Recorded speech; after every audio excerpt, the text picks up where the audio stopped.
So you want to pursue PhD degree? Are you sure about it? PhD is a professional or advanced degree that you can pursue after you have completed your bachelor's in research field and master's in any specialized field. Earning a PhD degree is a noteworthy achievement, but at the same time a challenging task. But as they say, there will be obstacles, there will be doubters, there will be mistakes, but with hard work there is no limit.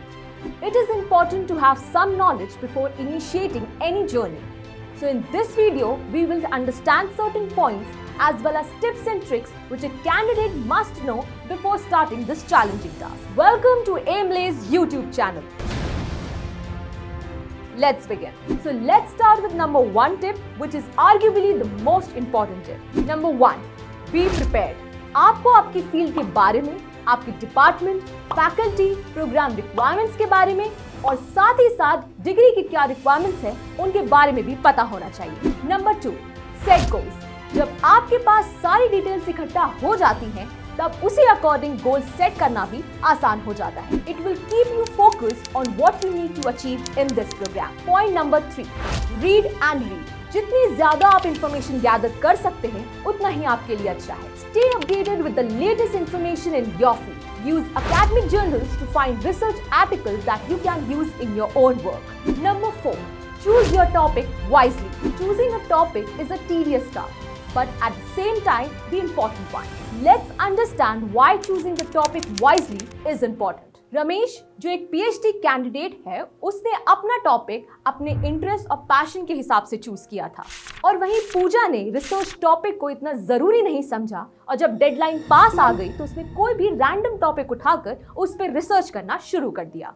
और वहीं जब thesis submit करने का time आया तो रमेश ने बहुत आसानी से अपनी थीसिस कंप्लीट कर दी, और वहीं दूसरी ओर पूजा अपने रिसर्च टॉपिक में ही उलझी रही क्योंकि उसने रिसर्च टॉपिक चूज करना जरूरी ही नहीं समझा। तो इससे साफ पता चल रहा है कि रिसर्च टॉपिक चूज करना कितने ज्यादा इंपॉर्टेंट है। अब ये आपके ऊपर है कि आप रमेश की तरह चलना चाहेंगे या पूजा की तरह। Point number 5, talk to your professors और एडवाइजर्स। आप किस फील्ड में रिसर्च कर रहे हैं या किस एरिया में रिसर्च कर रहे हैं, ये ज्यादा मायने नहीं रखता, लेकिन एक स्ट्रॉन्ग कनेक्शन बनाना बहुत मायने रखता है। और ये कैसे पॉसिबल है?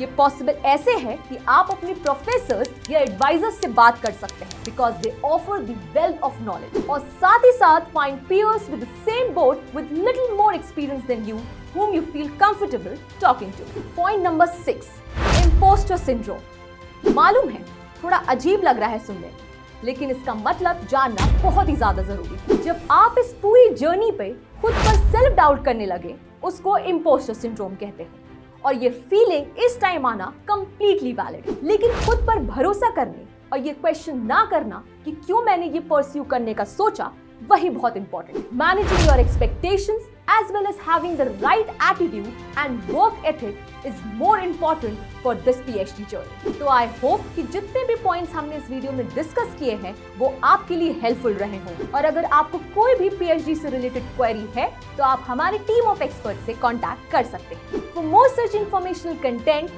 don't forget to like, share and subscribe to Aimlays YouTube channel, and don't forget to press the bell icon.